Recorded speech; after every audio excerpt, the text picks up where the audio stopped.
Today, we are honored to have with our distinguished group information and education speaker.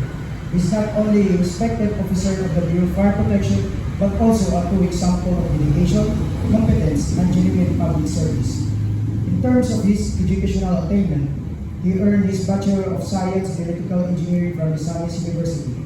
He further pursued and completed his master's degree in public administration at the same institution.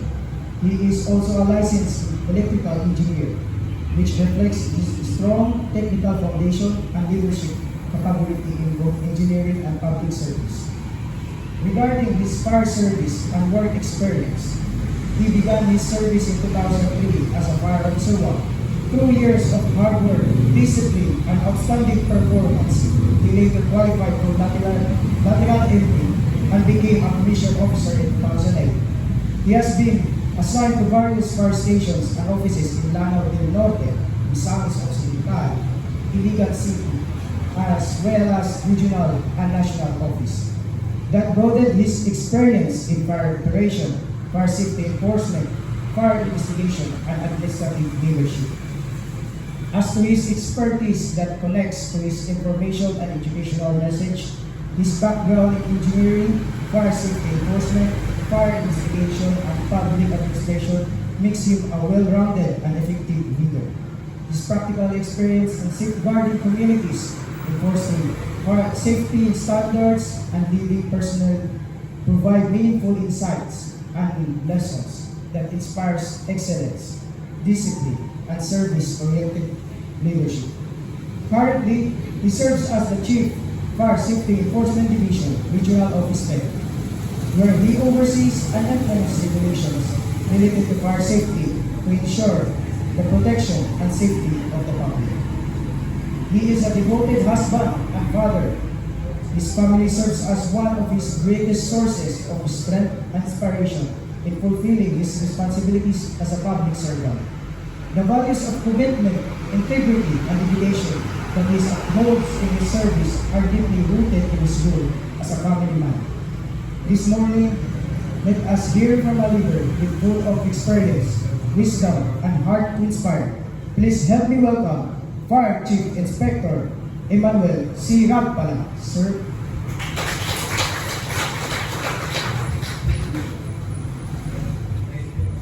With due respect, on behalf of the Fire Safety Enforcement Division, we gratefully acknowledge the presence of our Regional Director, Fire Chief Superintendent Romeo C. Bradosser, whose wisdom and experience provides strength to our organization. Beyond his leadership, his approachable and humane character allow us to speak with him openly, even share moments of laughter, making our task easier to accomplish and more enjoyable to carry out. Such a person is truly an inspiration to all of us in the service. To our Assistant Regional Director for Administration, Fire Senior Superintendent Alan A. Cato, sir, my upperclassman from the College of Engineering, College of Electrical Engineering, who excelled in his studies despite our humble means. Lagyo ko meaning sila ba? Puro mo talaga.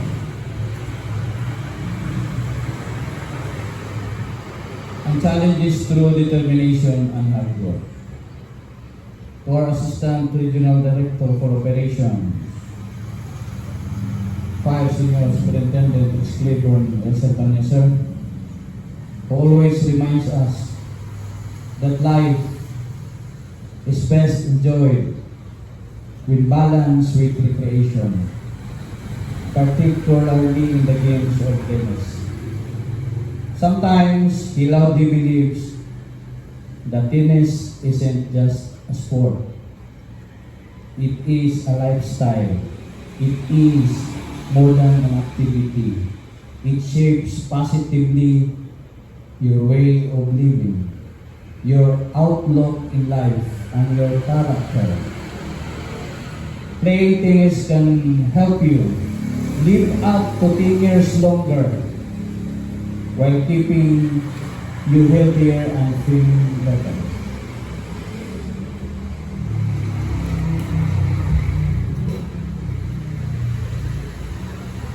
To our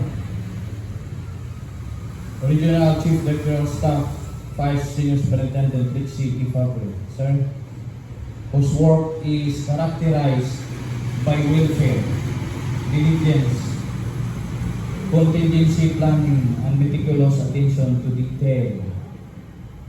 The kind of officer who doesn't just prepare planning, but also has a plan B and plan C and so on. So in short, kung gusto mo mga financial advice, go to Sir Cabo. When you are looking how to get younger and improve your overall well-being, and how to manage stress, so you approach Sir Rex Albania. But if you want your problem to be solved, your love life, your career, your other relationships, even your loneliness, go to Sir Cabo. To all the division chiefs, to all the commission and non-commission officers, to all the non-uniform personnel, and especially sa mga nagagandahang female sa BEP Regional Office 10, happy and good morning and belated Happy Valentine's Day po sa ating lahat. Thank you for allowing me to share this reflection. I'm talking about Valentine's Day. Isa bahaw na. The Valentine's Day has just recently been celebrated. The greetings were exchanged, the flowers given, the romantic meals shared, the messages sent, even the rooms were fully booked, then the lights dimmed. But now, that occasion has passed. What remains is not the celebration itself, but it is the reflection. So how did we spend our Valentine's Day? And what did it mean beyond the celebration? Not in terms of how much we spent, not in terms of how elaborate the gesture was, but in terms of how deeply and sincerely we love. When we speak about Valentine's Day, we are not merely speaking about romance. We are speaking about love as a guiding principle. And for us, as firefighters, love is not a stranger. It's not separate from our profession. It is genetically ingrained or instinctively rooted in love. Courage, integrity, honor, commitment, service. These are our core values. And at their foundation, each one is an expression of love. Courage is love that steps forward. Integrity is love that refuses to compromise. Integrity is love that refuses to compromise. Honor is love that respects. Commitment is love that endures. Service is love that gives or doing extra miles. Love must be at the center for everything we do, not only in our homes, but in every task we perform and every order we execute. When we fulfill our assigned duties with diligence and excellence, that is love. Love for our profession, love for our organization, and love for the very people we serve in the communities. When we execute orders promptly and respectfully, even when no one is watching, that is love expressed through discipline and unity. When we maintain our equipment properly, when we prepare thoroughly, when we work extra time and in proper uniform, that is love manifested in professionalism. When we value our uniform, wearing it with pride, keeping it clean, praying, carrying ourselves with dignity, that is love for what it represents. This uniform is not just a cloth or a fabric. It symbolizes trust, sacrifice, responsibility. To value this uniform is to honor those who wore it before us and those who will wear it after us. Love is not always emotional. Often it is intentional and disciplined. In our sworn duties, love is shown in how we treat one another. The tone we use when giving instructions. The patience we extend with correcting mistakes. The patience. The fairness we demonstrate in leadership. Di ba tayo galis na? The fairness na? Great ka sa tanang great yun. Walay ibigay. Kung ito patience, ato pepem. Pinalag yung patience pepem. So these are daily expressions of love within an organization. There is a line from Saint Ignatius of Loyola that says, love becomes real, not in what we say, but in what we consistently do. That truth challenges us. It reminds us that love must be visible, not only spoken. Love is demonstrative, not measured in promises. Allow me to share something personal. I have been married to my wife Ruby for over 2 decades. She is my partner in life and a fellow firefighter who understands the demands and pressure of this calling. Together we are blessed with 4 wonderful children: Mary Honey, Bo Emmanuel, Ro Francis Emmanuel, and our youngest, Mary Emmanuel. Through the years, I have learned that love is not sustained by occasions alone. It is sustained by daily effort, by consistency, respect, sacrifice, and time. It is found in small occasions, repeated faithfully. Long before I became a husband, a father, or firefighter, I first understood love through my mother. She gratefully influenced the person I am today and shaped my understanding of what love truly means. From her, I learned that love is too worry, overprotective, and selfless. Love works quietly. Love serves without demanding recognition. Love remains constant, even when life is difficult. Love enjoys simplicity in life.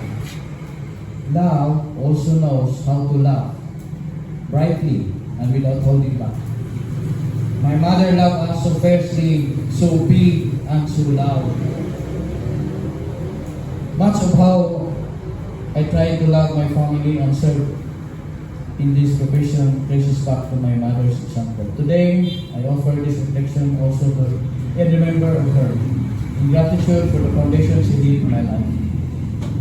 But my mother is already gone, and now my father is growing old. And little by little, his strength is fading. He devoted 42 years, just like my mother, of his life to public service through teaching. Recently, I realized something. He no longer asks for a gift. He does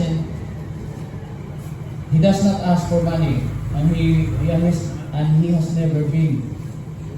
He does not ask for anything material. He asks from me is my time. My father never really says it in words. He does not ask me directly for my time. I and he never demands my attention. But every time I come home, I can see in his face a quiet relief, a certain peace, as if my presence alone is already enough.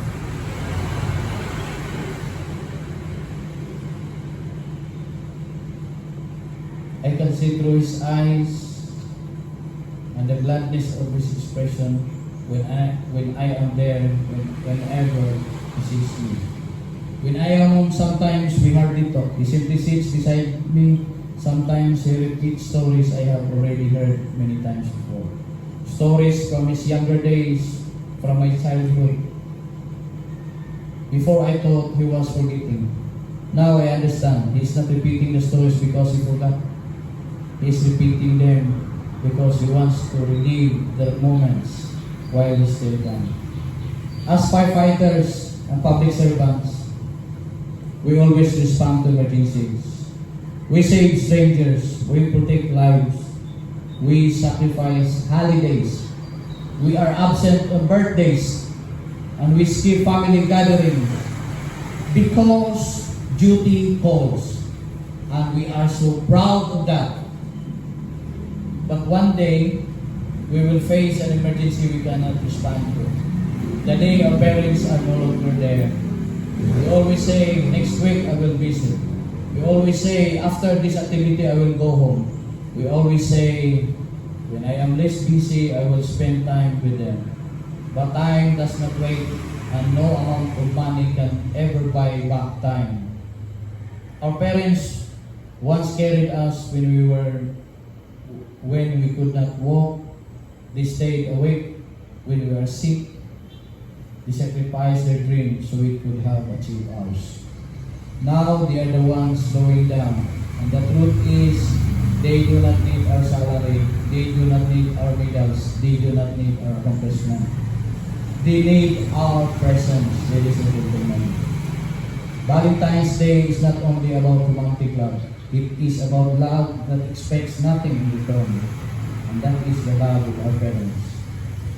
My father is nearing the twilight of his life. Only God knows how much time is left. And I realize something important. Someday I will give anything just to sit beside him again. And I may no longer have the chance.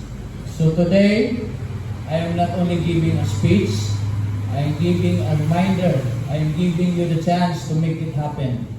After the ceremony, after duty hours, after this week, call your parents, visit them, sit with them, listen to them, even you have heard the story many times. Because one day, the phone will stop ringing from them. Once again, good morning and God bless us all.